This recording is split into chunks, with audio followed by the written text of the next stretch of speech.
Hello दोस्तों, कैसे हैं आप सब लोग। जय हिंद। अच्छे से हो रही है पढ़ाई।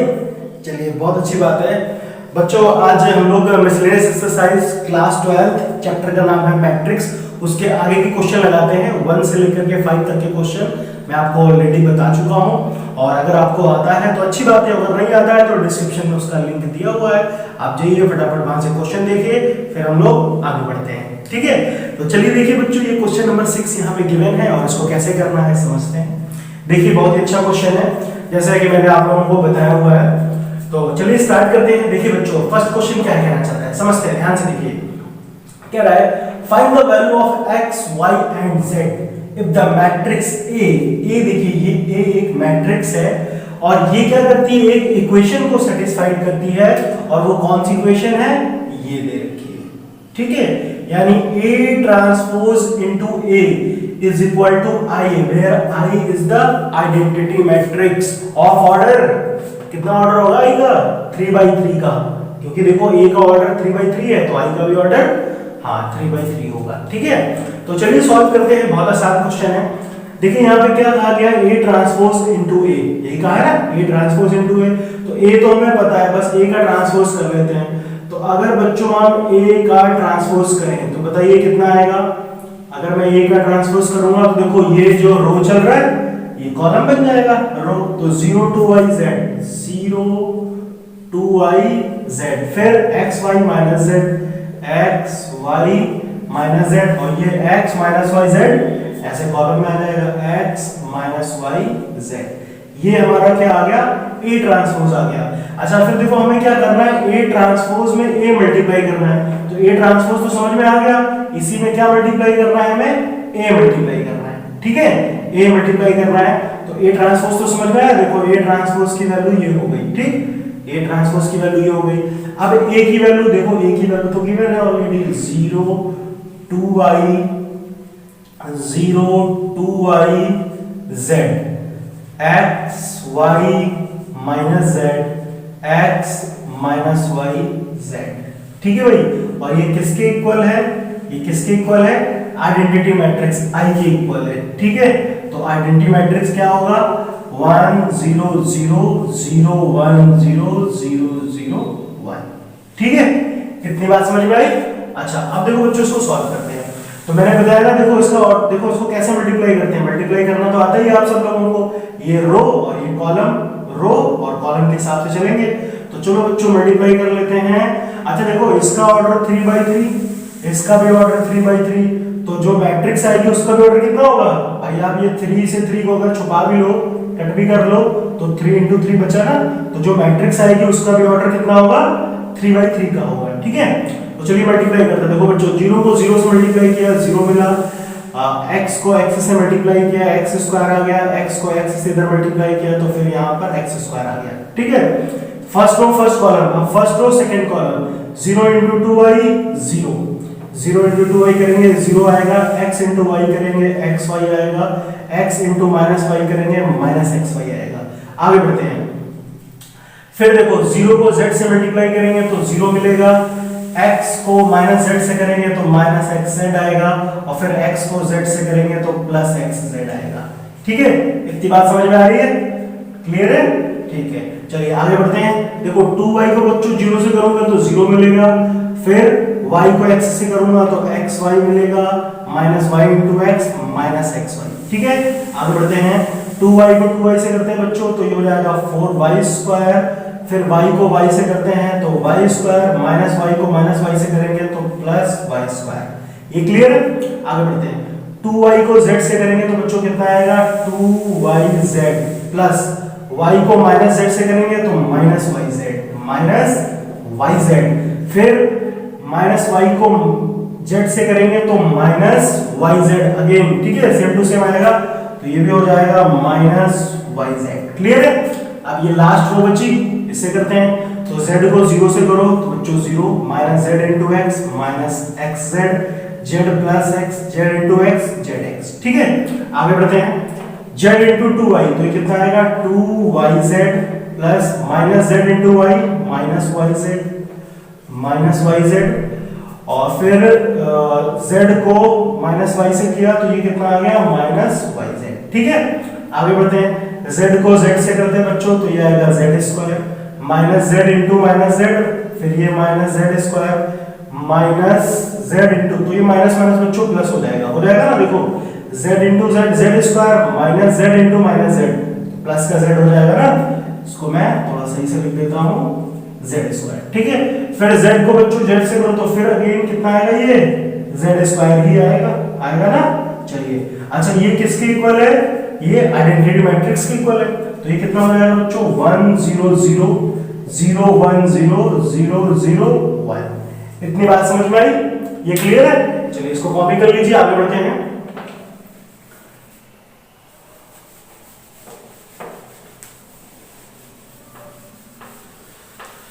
चलो बच्चों आगे देखो, ध्यान से देखो, अब इसमें क्या आएगा इसको समझते हैं, ध्यान से देखिए। X square plus x square plus 2x square, यहाँ पे देखो ये एक्स वाई तो कैंसिल हो गया, ये 0 बचा, यहाँ भी एक्स जेड कैंसिल हो गया, ये भी 0 बचा, देखो यहाँ पे एक्स वाई कैंसिल हो गया, ये भी 0 बचा, ये 4y 5y 6y, तो ये कितना हो जाएगा 4 5 6, तो ये हो जाएगा 6y स्क्वायर। यहाँ पे देखिए minus Y Z plus 2y Z, तो ये भी 0 ही होगा कि नहीं होगा, minus minus plus 2y Z और माइनस 2y जेड, तो ये भी 0 हो जाएगा। यहाँ पे आते हैं, यहाँ पे देखो ये कैंसिल हो गया, 0 आ गया, यहाँ पर भी देखिए ये कैंसिल हो जाएगा, minus Y Z minus 2y Z plus 2y Z, तो ये भी 0। यहाँ पे z स्क्वायर, तो बच्चों ये हो गया 3z स्क्वायर, क्लियर है। और ये किसके इक्वल है, ये इक्वल है 1 0 0 0 1 0 0 0 1, ठीक है। चलिए इतना समझ में आया। अब यहां से हम लोग आराम से x y z की वैल्यू को फाइंड कर सकते हैं, ठीक है। अब देखिए बच्चों, हमने पढ़ा था ना इक्वलिटी ऑफ मैट्रिक्स, ठीक, क्या होती है इक्वलिटी ऑफ मैट्रिक्स, देखो ये पहला एलिमेंट इस पहले एलिमेंट के इक्वल होगा कि नहीं होगा, तो ये कितना आएगा बच्चों 2x स्क्वायर, ये फर्स्ट एलिमेंट यहाँ पे कितना है 1 है, तो यहाँ से आप x स्क्वायर की वैल्यू निकालेंगे तो कितना आएगा 1/2। अब देखो बच्चों ये स्क्वायर हटेगा तो यहाँ पे रूट लगेगा ना, तो ये कितना हो जाएगा x की वैल्यू प्लस माइनस 1/√2, और देखो 1 को तो मैं बाहर कर सकता हूं रूट से, तो ये कितना हो जाएगा प्लस माइनस 1/√2, ठीक है। तो x की वैल्यू पता चल गई, समझ में आई ना। चलिए अब इसी तरह से y की वैल्यू कंपेयर कर लेते हैं, देखो 6y स्क्वायर 1 के इक्वल है ना, तो हम यहां से लिखते हैं 6y square is equal to 1, तो y स्क्वायर की वैल्यू कितनी आएगी बच्चों 1/6। इसी तरह से y की वैल्यू प्लस माइनस √1/√6, ठीक है, 1/√6 ये आएगी ना, जैसे इधर निकाला मैंने वैसे सेम टू सेम इधर है। इसी तरह से देखो थर्ड पार्ट यहां पे भी देख लीजिए, तो ये कितना होगा बच्चों 3z square is equal to 1, therefore z square is equal to 1/3 and z is equal to plus minus 1/√3, clear है। तो समझ में आया ना कैसे हमने x y z तीनों वैल्यू फाइंड कर ली आराम से, ठीक है। देखो बच्चों क्या है कि जिस तरह की इक्वेशन दी जाए बिल्कुल उसी तरह से आप फॉलो करो, तो क्वेश्चन कभी गलत होगा ही नहीं। आ रही ना बात समझ में, ठीक है। चलिए नेक्स्ट क्वेश्चन की तरफ बढ़ते हैं।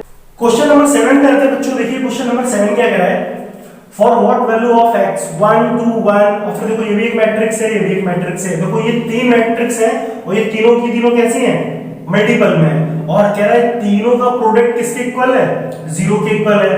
तो हमें किसकी वैल्यू बतानी है, हमें बच्चों x की वैल्यू बतानी है, ठीक है। तो ये तो बहुत ही सिंपल है, मल्टीप्लाई करना है, इसमें कोई दिक्कत नहीं है। तो चलिए सॉल्व कर लेते हैं। तो सबसे पहले इन दोनों को मल्टीप्लाई कर लेते हैं, ठीक है, 1 2 1, और इसमें देखो बच्चों ये सब क्या है मल्टीपल में, आप चाहो तो इधर से मल्टीप्लाई कर लो, पहले इसको फिर इसको कर लो, कोई दिक्कत नहीं है, आंसर सेम टू सेम आएगा। तो पहले मैं इन दोनों को कर लेता हूं। तो ये दिया बच्चों 1 2 1, और फिर ये कितना है 1 2 0 2 0 1 1 0 2, ठीक है। अच्छा इसका ऑर्डर बताओ कितना है, इसका ऑर्डर जब आप देखो तो 1/3 का ऑर्डर है, 1 रो 3 कॉलम। अच्छा इसमें देखो 3 रो 3 कॉलम है कि नहीं। अच्छा तो पहले देखो बच्चों इतना पार्ट कर रहा हूं मैं, ठीक है ना। हाँ तो अब देखो इसका जो आंसर आएगा, देखो ये 3 से 3 इसको छुपा लो, कितना बचा 1/3, यहाँ 1 बच रहा है, यहाँ पे 3 बच रहा है, तो यानी जो हमारी वैल्यू आएगी उसमें क्या होगा, एक रो होगा और 3 कॉलम होंगे, ठीक है। 1 रो और 3 कॉलम की मैट्रिक्स आएगी, ठीक। चलिए तो बच्चों 1 को देखो 1 को 1 से मल्टीप्लाई करो 1 मिला, फिर 2 को 2 से मल्टीप्लाई करो तो कितना मिलेगा 2 को 2 से मल्टीप्लाई करेंगे तो 4 मिलेगा, फिर 1 को 1 से मल्टीप्लाई करेंगे तो कितना मिलेगा, 1 को 1 से मल्टीप्लाई करेंगे तो 1 मिलेगा। ये क्लियर है ना। फिर चलिए 1 को 2 से करते हैं तो ये 2 मिला, फिर 2 को 0 से किया तो 0, और 1 को 0 से किया तो ये भी 0। ठीक है, आगे बढ़ते हैं। फिर देखो 1 को 0 से करूंगा तो 0 ही मिलेगा, प्लस फिर 2 को 1 से किया तो 2 मिल गया, और फिर यहाँ पे आओ 1 into 2 किया तो ये भी हमें 2 मिल गया। ये क्लियर है, इतना समझ में आया। तो बच्चों बताओ ये मैट्रिक्स कौन सी आ गई, कौन सी मैट्रिक्स आ गई, इसको सॉल्व करके ये मिल गया। देखो 4 + 1 5 और 1 6, 6 मिल गया, ये तो 2 ही रहेगा, और उधर कितना मिला 2 + 2 4 मिल गया। क्लियर है। अच्छा अब इसको किससे करना है, लास्ट में ये बच रहा है, इसको इससे मल्टीप्लाई कर लो तो ये हो जाएगा 0 to x। क्लियर है ना, 0 to x। तो अब देखो ध्यान से देखो, बात को समझो, इसका ऑर्डर देखो कितना है, और ये किसके इक्वल है, 0 के इक्वल है। पहले मैंने इन दोनों को मल्टीप्लाई किया, ये वैल्यू आ गई, अब जो वैल्यू आई उसमें से इसको मल्टीप्लाई कर रहा हूं लास्ट वाले को। ठीक है ना। हाँ तो देखो बच्चों इसका ऑर्डर कितना है, 1 रो 3 कॉलम, 1 रो 3 कॉलम, और इसका कितना है 3 कॉलम 1 रो। तो जो हमारा आंसर आएगा, मतलब जो हमारी मैट्रिक्स आएगी 1 रो 1 कॉलम, यानी एग्जैक्ट एक वैल्यू आएगी। 1 रो 1 कॉलम का मतलब एक वैल्यू आएगी। अच्छा अब देखो बच्चों 6 को आप 0 से मल्टीप्लाई करो तो 0 मिला, मिला ना। 2 को 2 से किया तो 4 मिला, और 4 को x से किया तो 4x मिला, और ये किसके इक्वल है, 0 के इक्वल है। तो देखो बच्चों ये कितना हो जाएगा, 4 + 4x = 0, therefore 4x = -4। x की वैल्यू कितनी आई, -4/4। आप इसको कट करोगे तो कितना मिलेगा, x की वैल्यू -1। आई बात समझ में। ठीक है, तो ये तो क्वेश्चन सिंपल है, बहुत ही आसान क्वेश्चन है। नेक्स्ट क्वेश्चन, क्वेश्चन नंबर 8 देखिए बच्चों क्या कह रहा है, इफ a, देखो a की वैल्यू ये गिवन है, हमें शो करना है, show that a² - 5a + 7i = 0। ठीक, तो चलो देखो ये भी बहुत अच्छा क्वेश्चन है। एक बार काम करो, वीडियो को पॉज करो, खुद से ट्राई करो, है ना, फिर मैं बताता हूं। चलिए मैं ये क्वेश्चन आपके सामने डिस्कस करता हूं, कैसे होगा ध्यान से समझते हैं। देखिए ये दिया हुआ है ना, देखो a की वैल्यू गिवन है, अब a² कितना होगा, a तो पता है, तो a² कैसे निकालेंगे, हमें इसकी वैल्यू निकालनी है ना, ये किसके इक्वल होना चाहिए, 0 के। अच्छा भाई, तो चलो सबसे पहले a² फाइंड कर लेते हैं, a²। तो a² कैसे फाइंड करेंगे, आप a को a से मल्टीप्लाई कर दो, तो a मैट्रिक्स गिवन है ना, 3 1 -1 2। ठीक बच्चों, समझ में आ रहा है ना, अच्छे से समझते रहो तभी तो आएगा, वरना नहीं आएगा। हाँ तो बच्चों ये कितना हो जाएगा, 3 1 -1 2। ठीक है ना। चलिए अब देखो इसको मल्टीप्लाई करना आता है, इसको मल्टीप्लाई करना आपको आता है, अच्छे से आता है, चलो मल्टीप्लाई करते हैं। तो ये कितना आएगा, इसको मल्टीप्लाई कर लेते हैं, तो कितना देखो, इसका भी ऑर्डर 2/2, इसका भी ऑर्डर 2/2, तो जो हमारी मैट्रिक्स आएगी वो भी 2/2 की ही रहेगी। तो देखो 3 × 3 किया 9 मिल गया, प्लस फिर 1 × -1 तो ये तो -1 हो जाएगा। रो कॉलम, फिर देखो 3 को 1 से किया 3 मिला, जल्दी जल्दी करते हैं, 1 को 2 से किया 2 मिला। ठीक, इधर आते हैं, -1 × 3 किया -3 मिला, 2 × -1 किया -2 मिला, -1 × 1 किया -1 मिला, फिर 2 × 2 किया तो कितना मिला, 4। ठीक है भाई। अच्छा तो बताओ इसकी वैल्यू कितनी मिल गई मुझे, a² की वैल्यू कितनी मिल गई, ये वैल्यू मिल गई बच्चों में 9 - 1 8 -3 - 2 -5, ये हो गया 5, और 4 - 1 3। ठीक है भाई। अच्छा ये a² की वैल्यू आ गई, देखो फिर आगे क्या कर रहा है, -5 है, तो -5a कितना है, a ये रहा, 3 1 -1 2। ठीक है, फिर कितना कर रहा है बच्चों, 7i। ठीक है, i फॉर आइसक्रीम। अच्छा देखो आई क्या है बच्चों, आइडेंटिटी मैट्रिक्स है, I for identity matrix, not I for ice cream. यहाँ पर आई का मतलब आइसक्रीम नहीं है, क्या है, आइडेंटिटी मैट्रिक्स है। जी हाँ, वेरी गुड। और आइडेंटिटी मैट्रिक्स का ऑर्डर कितना होगा यहाँ पर, हाँ 2/2 का होगा, तो कितना आएगा बच्चों, 1 0 0 1। ठीक है। अच्छा अब ध्यान से देखो, बात को समझो, कैसे इसको सॉल्व करेंगे। सिंपल मेथड है, बिल्कुल कुछ नहीं करना, सिंपल मेथड। देखो मुझे क्या करना है, पहले मैं इन दोनों को माइनस कर लेता हूँ। अच्छा माइनस करने से पहले एक काम करता हूँ, इनको मल्टीप्लाई कर लेता हूँ ना, टोटल वैल्यू आ जाएगी फिर, तो ये हो जाएगा 8 5 -5 3। ठीक है। अच्छा माइनस, अब देखो ये 5 सबसे मल्टीप्लाई होगा ना अंदर, तो 5 × 3 15, 5 into 1 5, ये 5 into -1 -5, 5 into 2 10। क्लियर है? सबको 5 से मल्टीप्लाई कर दिया, प्लस इसी तरह से 7 से सबको मल्टीप्लाई करो तो 7 0 0 7, और ये किसके इक्वल है? 0 के इक्वल है। ठीक है, चलिए इतना समझ में आया ना? ये क्लियर है? चलिए ध्यान से देखिए, आगे बढ़ते हैं, आगे बढ़ते हैं बच्चों, आगे बढ़ते हैं। इतना तो समझ में आ गया होगा आप लोगों को। चलिए सॉल्व कर लेते हैं। अब देखो, अब क्या करना है मुझे? इन सबको बस सिंपली सॉल्व करना है, प्लस माइनस, और कुछ नहीं। तो चलो एक साथ कर ले सबको।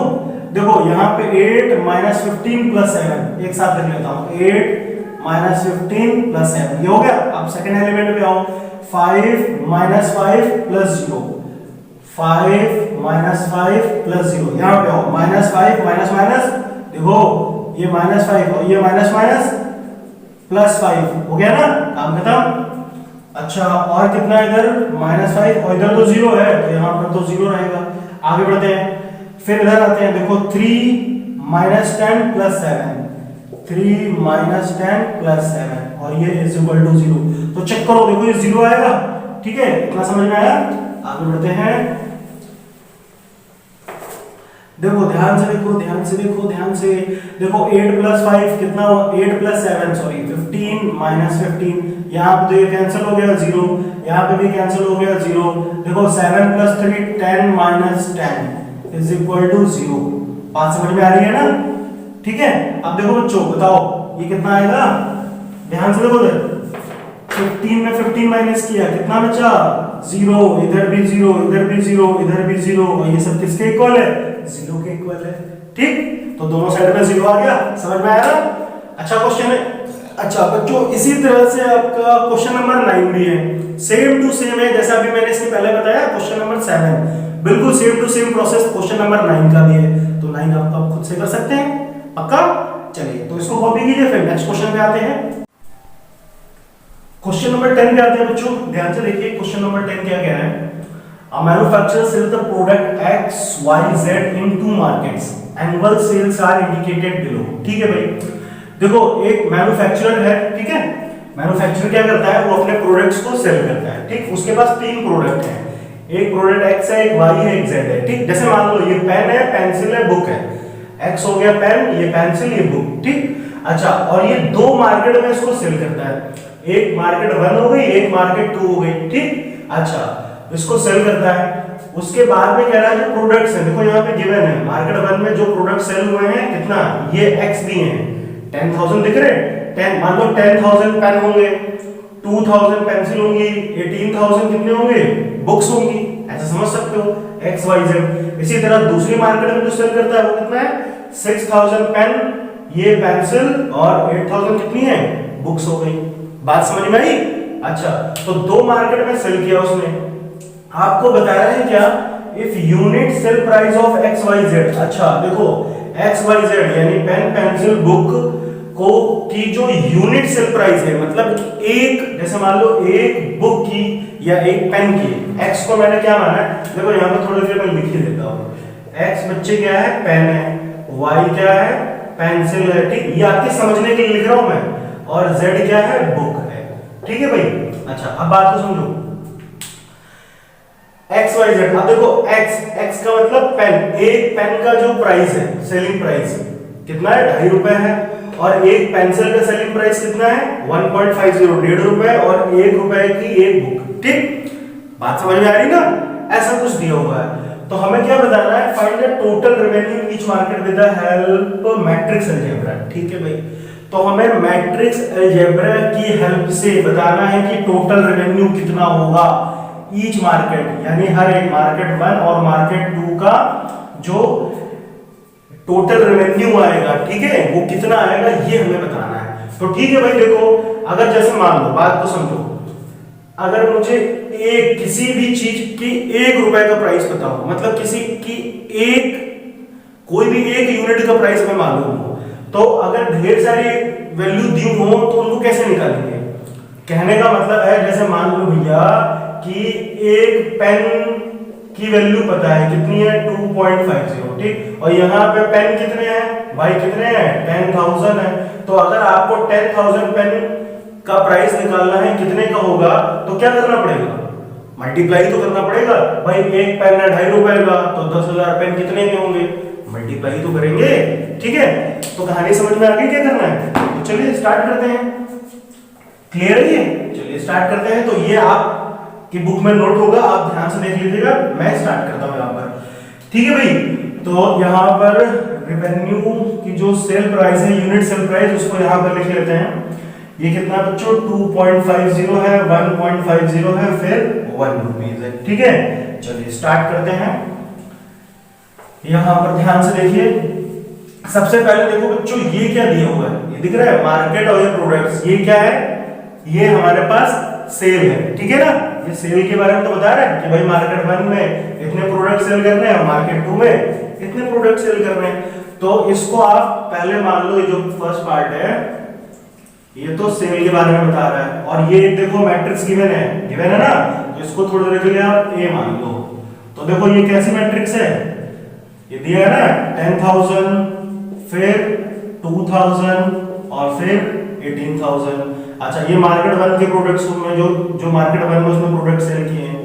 फिर कितना है 6,000 है, 20,000 है और ये 8,000 है। ये कितने प्रोडक्ट हैं जो उसने मार्केट 2 में सेल किए हैं। ठीक, अच्छा एक चीज देखो, इसका ऑर्डर कितना बनना है, 2 रो है और 3 कॉलम है, तो ये तो 2/3 हो गया। ठीक, अब जो देखो बच्चों, ये जो यूनिट प्राइस दिया हुआ है ना, ये क्या है, सेलिंग प्राइस है पर यूनिट। ठीक है, इसको भी लिख लेते हैं। और ये सेकंड पार्ट में आपको बाद में बताता हूं, पहले आप फर्स्ट पार्ट देखिए। अब देखो ये तो सेल के बारे में बता रहा है, जो दूसरा पार्ट होगा तो उसको भी लिख लो। ये तो सेल का था, यहां पे लिख लीजिए यूनिट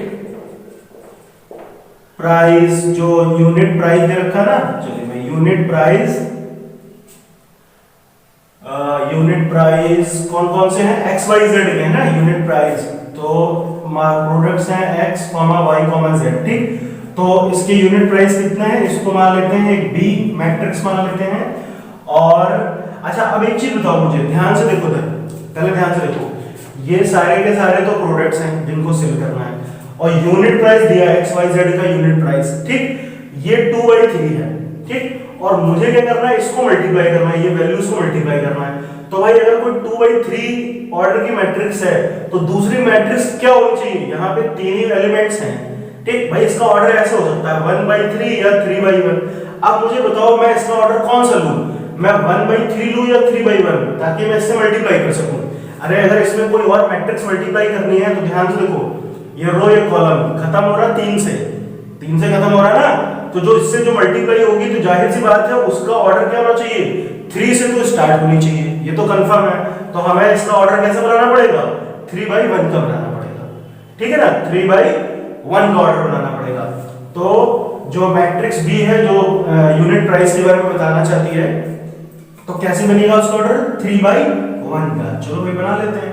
तो ये कितना बच्चों 2.50 रुपीस हो गया, ये 1.50 हो गया और ये 1 रुपीस हो गया। बात समझ में आ रही ना, 1.50 और ये हो गया 1 रुपीस। ठीक, ये 2.50 हो गया।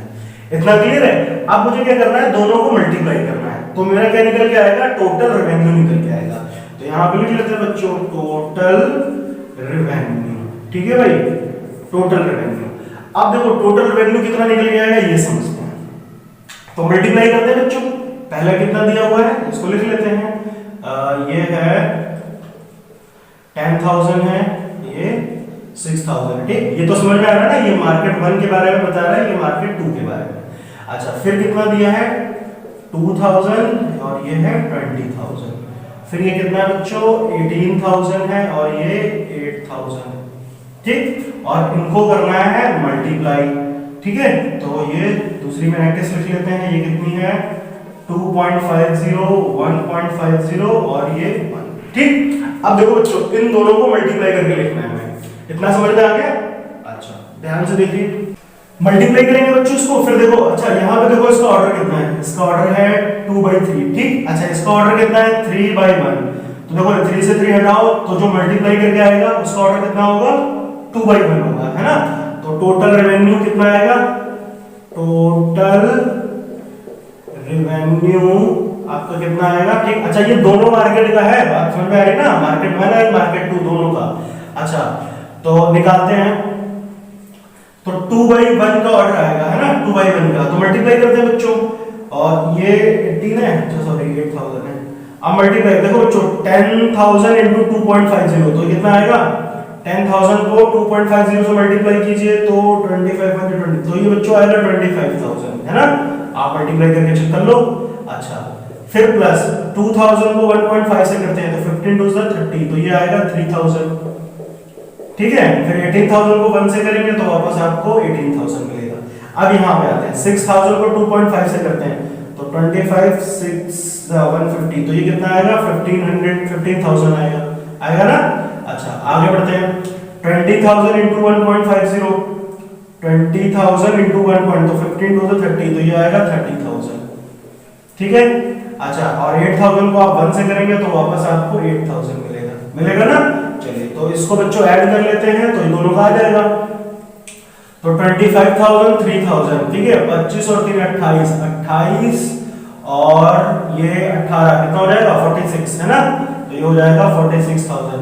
अच्छा इसमें आते हैं, देखो 15 और 30 45, 45 और 8 53, तो ये हो जाएगा 53,000।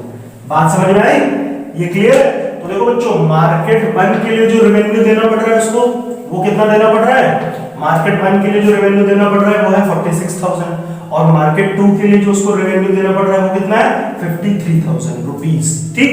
तो ये बात समझ में आई इतनी, क्लियर है। अच्छा आप देखो इसी तरह से सेम इसका सेकंड पार्ट भी है, तो पहले आप इसको कॉपी कर लीजिए, फिर सेकंड पार्ट पे आते हैं। बी पार्ट में देखिए बच्चों क्या कह रहे हैं, बी पार्ट में देखिए बोल रहा है कॉस्ट प्राइस पर यूनिट। अब देखो कॉस्ट प्राइस दे दी गई, पहले वाले में क्या था, सेल प्राइस था, ठीक है, सेलिंग प्राइस थी, अब की बार कॉस्ट प्राइस गिवन है। तो सेलिंग प्राइस है, ये कॉस्ट प्राइस है, हमें क्या बताना है इसमें, फाइंड ग्रॉस प्रॉफिट, प्रॉफिट बताना है। तो भैया कोई चीज इतने रुपए की सेल की और इतने रुपए की खरीदी, तो प्रॉफिट कैसे निकलेगा, है ना, पढ़ते थे ना क्लास 7 8 में पढ़ते थे, प्रॉफिट क्या होता था, सेलिंग माइनस कॉस्ट प्राइस। तो सेलिंग प्राइस तो हम लोग निकाल चुके हैं, ठीक है, ये निकला ना 46,000 ए मार्केट में, फर्स्ट मार्केट में, और 53,000 बी मार्केट, सेकंड मार्केट में। अच्छा अब कॉस्ट प्राइस निकाल लेते हैं पर यूनिट, तो कॉस्ट प्राइस पर यूनिट भी निकालेंगे, कैसे निकालेंगे, वैल्यू तो हमें पता ही थी, ठीक है ना, फिर से मल्टीप्लाई कर लेते हैं, ठीक है ना। अच्छा तो देखो क्या मार्केट 1 की क्या वैल्यू थी पता है ना, मार्केट 1 के जो प्रोडक्ट्स की वैल्यू थी उसको नोट कर लेते हैं बच्चों।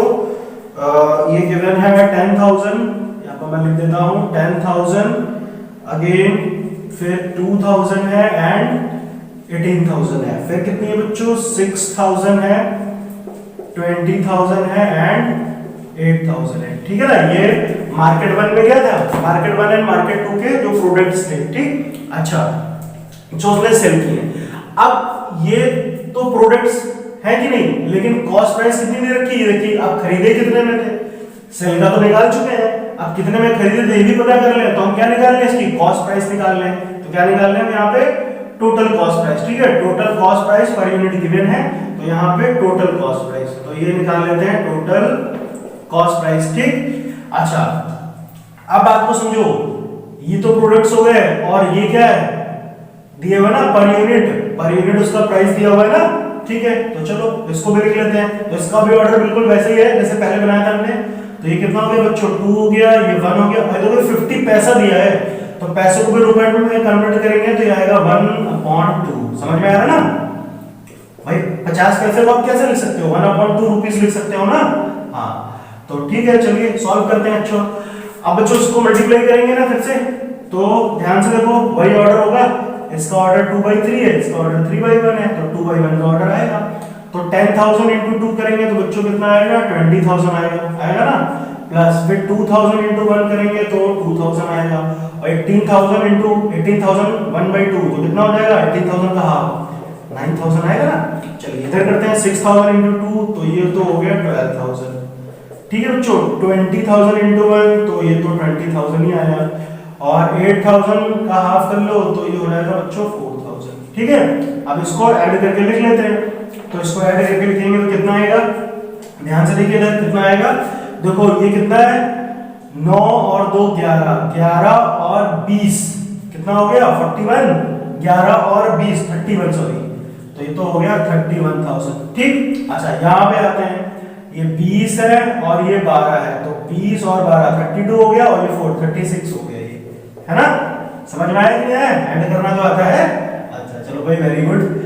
अब देखो बच्चों, ये आ गया कॉस्ट प्राइस, और जो पहले हमने निकाला था ये क्या था? सेल प्राइस था। ठीक, अब प्रॉफिट कैसे निकलेगा? SP minus CP. तो एसपी में से सीपी माइनस कर दे तो हमें पता चल जाएगा कितना है। ठीक है ना, इतना समझ में आया? चलिए अच्छा आगे बढ़ते हैं। तो अब देखो उसको प्रॉफिट वन में कितना, profit in market one and market two दोनों का निकालते हैं। आगे बढ़ते हैं, ध्यान से देखिए। तो यहां पे लिख लेते हैं बच्चों, प्रॉफिट इन मार्केट वन। जो फर्स्ट मार्केट थी उसमें कितना प्रॉफिट हुआ भैया? इतने रुपए का सेल किया था उसने, 46,000 रुपीज का, और इतने रुपए का उसने परचेज किया था, खरीदा था इतने रुपए का 31,000। अब आप इसको माइनस कर लो तो कितना आएगा? 6 - 1 5 और 4 - 3 1, तो 15,000 रुपीज का उसको प्रॉफिट हुआ। ठीक है, मार्केट वन में। इसी तरह प्रॉफिट इन मार्केट टू, तो सेकंड मार्केट में उसको कितना प्रॉफिट हुआ होगा? देखिए सेलिंग प्राइस कितनी आई थी? 53,000 और कॉस्ट प्राइस आई है 36,000। ठीक, इसको सॉल्व कर लेते हैं। तो 13 - 6 9 हो जाएगा, और 4 - 3 19,000 आएगा ये। ठीक है ना भाई, 19,000। तो ये क्लियर है, समझ में आया? ये दोनों पार्ट हो गए आपके, अच्छे से आ गया ना। ठीक है, तो देखो बच्चों, अगर चीजों को आप अच्छे से समझने की कोशिश करोगे अगर कि क्वेश्चन में क्या कहना चाहता है, ठीक है, चीजों को पहले बारीकी से समझिए कि वो एक्चुअल में कहना क्या चाहता है, उसके बाद आप धीरे धीरे उसको सॉल्व करो। ठीक, और उसके बाद जैसे जैसे आपकी प्रैक्टिस होती जाएगी उतना और अच्छे से आप कर सकोगे। क्लियर है ना? चलिए नेक्स्ट क्वेश्चन पे आते हैं। क्वेश्चन नंबर 11 देखिए बच्चों, क्या कह रहे हैं? इसको सॉल्व करना है, फाइंड द मैट्रिक्स x। अच्छा, हमें ये x की वैल्यू फाइंड करनी है, और देखिए यहां पे गिवन है, शो दैट x ये एक मैट्रिक्स है और इज इक्वल टू दिस। अच्छा भाई चलिए करते हैं। तो ध्यान से देखो बच्चों, सबसे पहले यहां पे लिख लेता हूं, है ना, कहानी समझो क्या कहना चाहता है ना। ठीक है, चलिए लॉजिक लगाते हैं इसमें। देखो 1 2 3 और ये कितना है? 4 5 6। ठीक है भाई। अच्छा, इज इक्वल टू कितना दिया है ये? -7 -8 -9 2 4 6। अच्छा देखो, मुझे x की वैल्यू फाइंड करनी है, तो x की वैल्यू कैसे फाइंड होगी उसको समझो। देखो यहां पर x एक मैट्रिक्स रही होगी, फाइंड मैट्रिक्स बोल रहे हैं ना, x एक मैट्रिक्स है। अब ये क्या मैट्रिक्स है, कैसे पता करेंगे, समझते हैं। ध्यान से देखो बच्चों, इसका ऑर्डर कितना है? इसका ऑर्डर देखो 2 रो 3 कॉलम है, तो ये 2/3 का है ऑर्डर। ठीक, अच्छा ध्यान से समझो, इन दोनों x मैट्रिक्स और ये मैट्रिक्स दोनों को मल्टीप्लाई करके जो मैट्रिक्स है उसका ऑर्डर कितना है? देखो ये कितना है? 2/3 का ऑर्डर है। चक्रो दिख रहा है ना, 2/3 भाई, 2 रो है 3 कॉलम है। अच्छा अब बताओ 2/3 में कौन सी मैट्रिक्स, किस ऑर्डर की मैट्रिक्स मल्टीप्लाई हुई हो कि 2/3 आ गया हो? बात को समझो, ध्यान से देखो। यहां पर देखो, अगर x की वैल्यू क्या, मतलब क्या ऑर्डर रहा होगा, एक बात तो क्लियर है कि भाई इसका ऑर्डर देखो ये 2 से शुरू हो रहा है, तो जो पहली मैट्रिक्स रही होगी वो क्या होगी? उसका ऑर्डर 2 से तो खत्म हुआ होगा, ये 2 से ऐसे खत्म हुआ होगा, है ना। तभी तो भाई देखो ये 2 से फिनिश हुआ होगा ना x का ऑर्डर, और इसका ऑर्डर है 2/3। ठीक, तो देखो ये 2 से 2 कैंसिल हो गया होगा, तब ऑर्डर कितना आया? देखो लास्ट में 3 आ रहा है, तो इसके पहले का ऑर्डर कितना रहा होगा? 2 रहा होगा। नहीं समझ में? देखो बात को समझो, मैं क्या कहना चाहता हूं, ध्यान से देखो। x का मैं ऑर्डर 2/2 लिखता हूं, बात को समझो कैसे मैं क्या कहना चाहता हूं।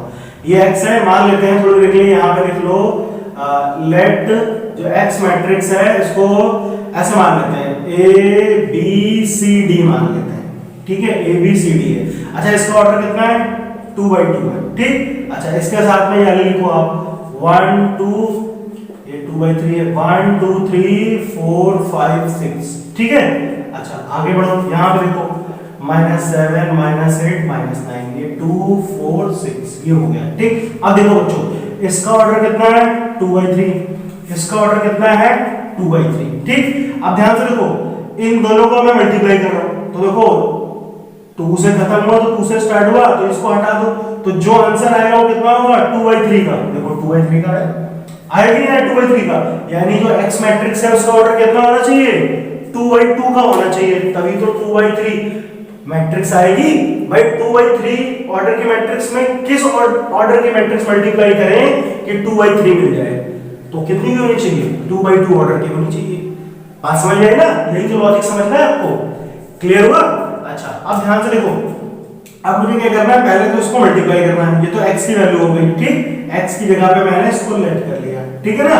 चलिए आगे बढ़ते हैं, ये लेट किया है हमने, अब बच्चों इसको सॉल्व करते हैं। तो सॉल्व कैसे करेंगे, हमें तो पता है इन दोनों को मल्टीप्लाई करना पड़ेगा, रो कॉलम, तो a को 1 से करोगे तो a ही मिलेगा, और b को 4 से करोगे तो कितना आएगा, +4b, ऐसे आएगा ना।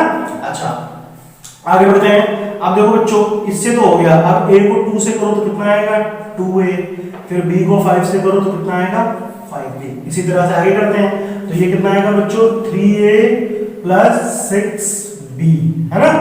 बात समझ में आ रही है, ये कर लिया। अब नीचे से करो, c को 1 से करेंगे c, और d को 4 से करेंगे तो 4d। अब इसको करेंगे तो आएगा 2c प्लस d को 5 से किया तो कितना आया बच्चों, 5d आया, है ना। अब देखो c को 3 से करो तो कितना आएगा, 3c, और d को 6 से करूंगा तो 6d, क्लियर है। और ये किसके इक्वल है बच्चों, ये इक्वल है, ये गिवन है मैट्रिक्स -7 -8 -9 2 4 6, ठीक है भाई। अच्छा अब ध्यान से देखो आगे क्या करना है, इतना तो समझ में आ गया होगा। हमें बच्चों x मैट्रिक्स फाइंड करनी थी ना, और x को मैंने क्या लेट कर रखा है, ABCD मान रखा है, तो यानी अगर मैं ABCD की वैल्यू निकाल लूं फिर वही तो x की वैल्यू आएगी ना। अच्छा अब ध्यान से देखो, बात को समझो, यहां पर देखो क्या बताता है इक्वलिटी ऑफ मैट्रिक्स, देखो फर्स्ट एलिमेंट इक्वल होता है फर्स्ट एलिमेंट के, होता है कि नहीं होता है, तो चलो यहां पे लिख लेते हैं। तो ये बच्चों आएगा a + 4b = ये फर्स्ट एलिमेंट कितना है, -7, ठीक। तो थोड़ी देर के लिए इसको मान लो क्वेश्चन पर मान लेते हैं। अच्छा अब a + 4b है, सॉरी नॉट b। अच्छा फिर देखो ab की कोई इक्वेशन ले लो, ये वाली ले लो चाहे ये ले लो, कोई दिक्कत नहीं है, जो भी वैल्यू उठाओ, तो ये वाली ले लूं, ठीक है। तो ये कितना है, 2a + 5b, इसका एलिमेंट किसके इक्वल होगा, ये इक्वल होगा -8 के, ठीक है भाई। अच्छा ये इक्वेशन 2 हो गई, ठीक। अच्छा अब इधर से आओ cd में आ जाते हैं, तो देखो ये पहला एलिमेंट इस पहले एलिमेंट के इक्वल होगा, तो c + 4d, यहां पे लिख लेते हैं c + 4d, तो c + 4d किसके इक्वल है, 2 के इक्वल है, ठीक। इसको मान लो इक्वेशन नंबर 3। उसके बाद में देखो दूसरा ले लो, अब चाहिए वाला ले लो, चलो इस बार ये वाला ले लेता हूं, 3c + 6d, 3c + 6d, ये किसके इक्वल होगा, 6 के इक्वल होगा, इसको मान लेते हैं इक्वेशन नंबर 4। इतनी बात समझ में आई। अच्छा अब ध्यान से देखो कैसे करेंगे, इसको समझते हैं। तो अब देखो बच्चों मैं इन दोनों को सॉल्व करता हूं, ठीक है, इन दोनों को सॉल्व करूंगा तो ab की वैल्यू पता चल जाएगी। तो कैसे सॉल्व करेंगे, यहां पर a यहां पर 2a है, तो कैसे निकालेंगे, एक काम करते हैं, इसको 2 से मल्टीप्लाई कर देते हैं, एलिमिनेशन मेथड पढ़ा है कि नहीं, तो 2 से मल्टीप्लाई करोगे तो कितना आएगा, ये 2a और 2 4 8b, और ये कितना हो जाएगा, -14 हो जाएगा। इसके नीचे लिख लो आप 2a, चलो ऐसे ही कर लो, कोई दिक्कत नहीं है। तो देखो इसको माइनस करते हैं, तो ये माइनस माइनस और ये माइनस है तो प्लस, ठीक। अब देखो ये तो कैंसिल हो गया, 5 - 8 तो ये कितना आया, -3b, यहाँ पे 14 - 8 तो ये कितना आएगा, 6 आएगा, आएगा ना। तो यहाँ से बच्चों b की वैल्यू निकालेंगे तो कितनी आएगी, -2 आएगी कि नहीं आएगी। अच्छा अब b की वैल्यू आप चाहे इक्वेशन 1 में पुट करो चाहे 2 में करो, एक ही आ जाएगी। तो चलो इक्वेशन 1 में पुट करते हैं, तो a + 4b, b की जगह कितना हो गया, -2, तो 4 × -2 = -7, तो ये कितना हो जाएगा, -8 = -7, तो a की वैल्यू कितनी आएगी, -7 + 8, तो a की वैल्यू कितनी आई, 8 - 7 1 आई ना, तो a की वैल्यू हो गई 1, ठीक। अब मेरे पास a की वैल्यू हो गई और b की वैल्यू हो गई, चलो इसको साइड में लिख लेते हैं, a की वैल्यू 1 और b की वैल्यू -2, ठीक। अच्छा अब इधर आते हैं, ध्यान से देखो, इसमें आते हैं c + 4d, इसको भी सॉल्व करते हैं। तो देखो बच्चों यहां दिख रहा है ये c है, यहां 3c है, क्या कर रहे हैं, इसमें 3 से मल्टीप्लाई कर लें, भाई 3 से मल्टीप्लाई करेंगे, इसमें दिख रहा है कि नहीं दिख रहा है, ये इक्वेशन 1 थी, ये 2 थी। अगर आप इसको 3 से मल्टीप्लाई करो तो यहां भी 3c बन जाएगा, बन जाएगा कि नहीं, तो ये ऐसे हो जाएगा 3c और 3 4 12, और यहां पे आते हैं तो ये कितना हो जाएगा, 3 2 6। अब देखो इसको सॉल्व कर लेते हैं बच्चों, तो माइनस करेंगे ना, माइनस माइनस माइनस, ठीक है भाई। अच्छा तो अब ध्यान से देखो, ये तो 3 से 3 कैंसिल हो गया, ये तो 0 आ गया, ठीक, तो माइनस हो गया ना, और ये कितना हो जाएगा 6 माइनस 12, तो ये तो माइनस ही आ गया, तो डी की वैल्यू तो 0 आ गई। डी की वैल्यू क्या आई? हाँ 0 हो गई। अब डी की वैल्यू पुट कर लो, चाहे इक्वेशन 3 में चाहे 4 में, तो चलिए 3 में पुट करते हैं, तो ये कितना होगा c plus 4 into 0 is equal to 2।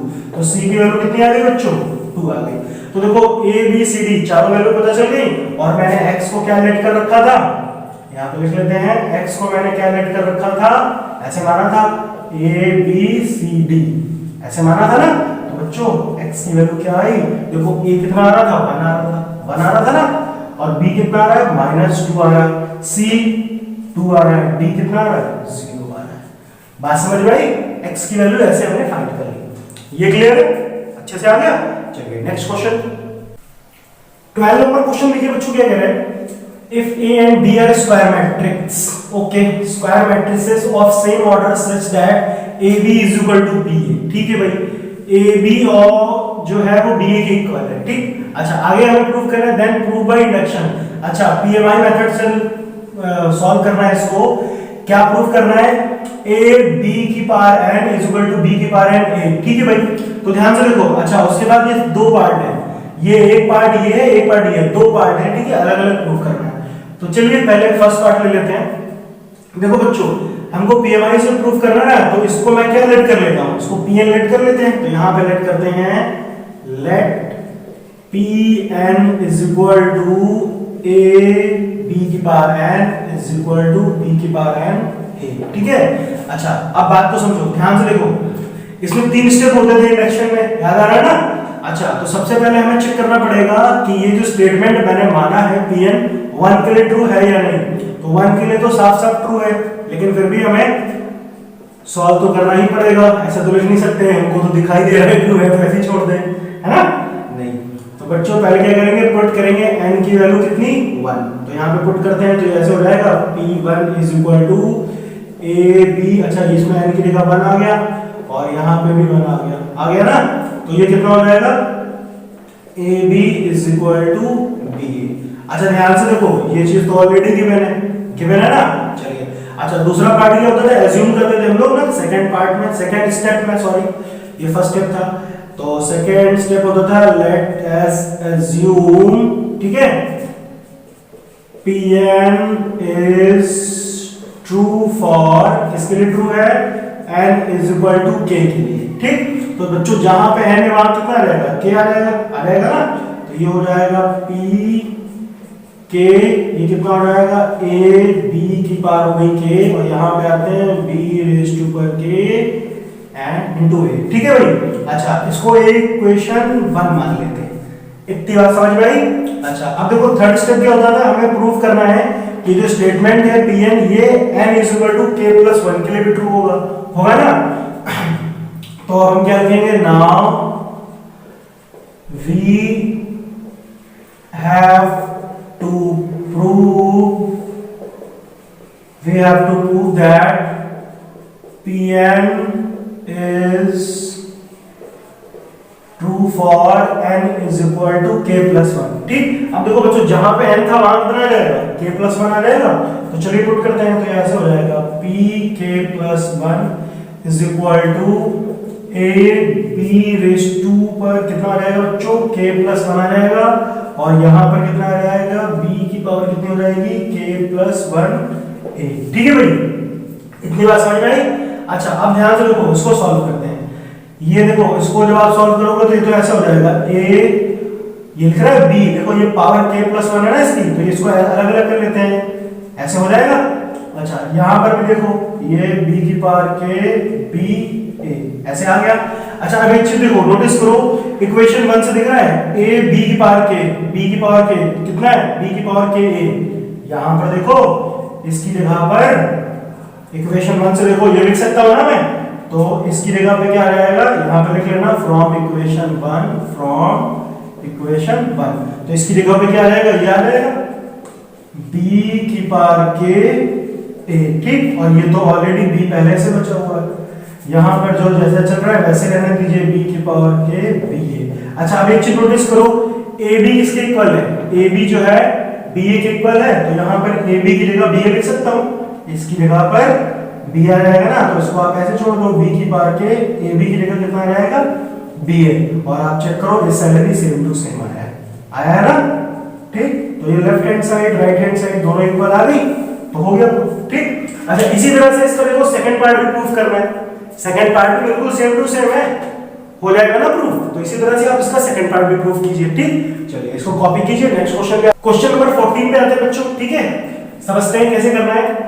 अच्छा अब ध्यान से देखो, कह रहा है if a matrix A is both symmetric and skew symmetric matrix. अच्छा भाई देखो बात को समझो, ए एक ऐसी मैट्रिक है जो सिमेट्रिक भी है, तो अगर सिमेट्रिक है, यहां पे लिख लो ध्यान से देखो, if A is a symmetric matrix, ठीक है भाई, अगर वो सिमेट्रिक मैट्रिक्स है तो कंडीशन क्या होगी, A transpose is equal to A, ये आएगा कि नहीं आएगा, ए ट्रांसपोज ए के इक्वल होगा, ये सिमेट्रिक की कंडीशन है।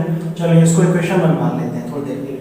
और अगर if A is a skew symmetric matrix, अगर ये स्क्यू सिमेट्रिक मैट्रिक्स है तो क्या होगा, तो क्या होगा बच्चों, तो ये होगा A transpose is equal to minus A, ऐसे होगा ना।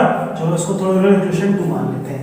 अब पूछ रहा है कि A दोनों की दोनों मैट्रिक्स है, ठीक है, सिमेट्रिक भी है, इसकी सिमेट्रिक मैट्रिक्स है, तो पता करते हैं कि A एक्चुअल में कैसी होनी चाहिए, ठीक। अच्छा अब बात समझते हैं, ध्यान से देखो भैया, A ट्रांसपोज की वैल्यू ये है, तो फ्रॉम इक्वेशन 1 and 2, ध्यान से देखो, फ्रॉम इक्वेशन 1 and 2, ध्यान से देखो, A ट्रांसपोज की वैल्यू ये है, तो यहाँ पे A ट्रांसपोज की जगह पर, ये A ट्रांसपोज की जगह पे A लिख सकता हूँ, चलिए A लिख दिया, और ये माइनस A तो एज इट इज रहा। अब भैया ये माइनस A इधर ले आओ, तो ऐसे हो जाएगा A plus A is equal to, यहाँ पे कुछ नहीं बचा, 0 हो गया ना। तो ये कितना हो जाएगा बच्चों, 2A इज इक्वल टू 0, तो यहाँ से आप A की वैल्यू निकाल ले तो कितनी निकल के आएगी, 0। तो A कैसी मैट्रिक्स होनी चाहिए, हाँ क्या होनी चाहिए, 0 मैट्रिक्स होनी चाहिए। तो इसमें आपका ऑप्शन नंबर बी, सेकंड जो ऑप्शन है वो करेक्ट होगा। क्लियर है। चलिए नेक्स्ट क्वेश्चन पे आते हैं। क्वेश्चन नंबर 15 देखिए बच्चों क्या कह रहा है, if A is a square matrix, ठीक है भाई, such that A square is equal to A, देखो A स्क्वायर किसके इक्वल है, A के इक्वल है, ठीक है भाई। तो हमें बताया है देन I प्लस A का whole cube minus 7A is equal to, अच्छा इस पूरे की वैल्यू क्या आएगी ये बतानी है, ठीक है। तो चलो सॉल्व कर लेते हैं। यहाँ पर ध्यान से देखो, I प्लस A का, इसका होल क्यूब दिया हुआ है ना, तो यहाँ पर लिख लेते हैं I प्लस A इसका होल क्यूब, ठीक। अच्छा पहले देखो मैं इतनी चीज को सॉल्व कर रहा हूँ, ये इतना पार्ट है ना, मैं इसको पहले सॉल्व करता हूँ। तो इसकी वैल्यू कितनी आएगी पता करते हैं। देखो हम इसको ऐसे लिख सकते हैं बच्चों, I plus A and I plus A, ठीक, मतलब तो सेम टू सेम है। अच्छा ठीक, अच्छा एक तरीका और है, आप A प्लस B का होल क्यूब का फार्मूला लगा दो, वैसे भी तो हो सकता है, ठीक है। चलिए ऐसे करते हैं, आप वैसे भी एक बार ट्राई कीजिएगा, दोनों तरीके से आएगा। अच्छा अब बात को समझो, ध्यान से देखो इधर, मैं क्या करूंगा, इन दोनों को आपस में मल्टीप्लाई करता हूं, पहले ये दो मैट्रिक्स करते हैं, उसके बाद फिर इसको कर लेंगे। तो देखो बच्चों ये कितना बनेगा, मल्टीप्लाई करते हैं यहाँ पर, देखो पहले I को I से मल्टीप्लाई कर रहा हूं, ठीक है, I को I से मल्टीप्लाई करूं तो कितना आएगा I स्क्वायर, फिर I को A से किया तो कितना आएगा, I को A से करूंगा तो IA आएगा कि नहीं आएगा, फिर A को I से करूंगा तो अगेन IA आएगा, फिर A स्क्वायर हो जाएगा, ये होगा कि नहीं होगा। और यहाँ पे कितना बचा, I प्लस A, ये बचा, ठीक है। अच्छा आगे बढ़ते हैं, देखो हमने पढ़ा हुआ है ना, I स्क्वायर क्या होता है, I को आप चाहे जितनी बार भी मल्टीप्लाई करो आपको I मैट्रिक्स मिलेगी ना। अच्छा और एक चीज हमने और पढ़ा है, A is equal to IA, ये भी पढ़ा ना, ये तो फार्मूला ही है, मालूम है आप लोगों को, ठीक है। अच्छा अब देखो I स्क्वायर की जगह पर तो मैं I लिख सकता हूँ ना, और IA की जगह पर A आ जाएगा, यहाँ भी IA की जगह पर A आ जाएगा, और ये A स्क्वायर, देखो A स्क्वायर की वैल्यू कितनी है, A गिवन है, तो ये तो A हो गया ना। आगे बढ़ते हैं, ये हो गया I प्लस A। अब देखो ध्यान से देखो उधर, A प्लस A कितने हो गए, 3A हो गए, ये I प्लस 3A, और यहाँ पे कितना बचा I प्लस A, ऐसे बचा, ठीक। अच्छा अब देखो ध्यान से देखो, इसको सॉल्व करते हैं। अब इसको सॉल्व करोगे तो कितना आएगा, ध्यान से देखो बच्चों, ये बात समझ में आ रही है ना आपके। देखो i को i से मल्टीप्लाई करो, तो i को i से मल्टीप्लाई करूंगा तो कितना आएगा i स्क्वायर, फिर इसको a से किया तो वापस ia आ गया। यहाँ पे आते हैं 3a को i से करते हैं तो कितना आएगा 3a i आएगा, और 3a को a से करूंगा तो कितना आएगा 3a स्क्वायर आएगा ना। अब i स्क्वायर का मतलब तो i ही है, ia कितना a हो जाएगा। यहाँ पे भी देखो ia या ai दोनों का मतलब सेम टू सेम, तो ये 3a रहेगा, और 3a स्क्वायर, a स्क्वायर किसके इक्वल है, a के इक्वल है, तो ये भी हो गया 3a। ठीक है भाई। अच्छा ध्यान से देखो 3a और i कितना हो गया, ये i 3 3 6 और 1 7, तो ये तो हो गया 7, i प्लस 7a। बात समझ में आई, इतने की वैल्यू तो आ गई है। ठीक, अब आगे बढ़ते हैं, बात को समझो ध्यान से। आगे हमें किसकी वैल्यू निकालनी है, इसकी वैल्यू निकालनी है i प्लस a, ठीक है, इसका होल क्यूब है -7a। तो बच्चों i प्लस a का होल क्यूब, इसकी वैल्यू कितनी आई, i प्लस 7 है, तो इसकी जगह पे हम क्या लिखेंगे i प्लस 7 है, और यहाँ पे कितना है -7 है, तो भैया देखो ये कैंसिल हो गया, तो कितना बचा i बचा। ठीक, तो इसका ऑप्शन कौन सा होगा, ऑप्शन नंबर सी। ठीक, i क्या आएगा इसका आंसर, i का मतलब आइडेंटिटी मैट्रिक्स। क्लियर है। तो इतने क्वेश्चन तो आपको अच्छे से समझ में आ गए होंगे। तो बच्चों और ज्यादा आप प्रैक्टिस कीजिए, और भी बुक से क्वेश्चन लगाइए, जितनी ज्यादा प्रैक्टिस करेंगे उतने ज्यादा आप परफेक्ट बनेंगे, है ना। ठीक है, चलिए ओके, थैंक यू।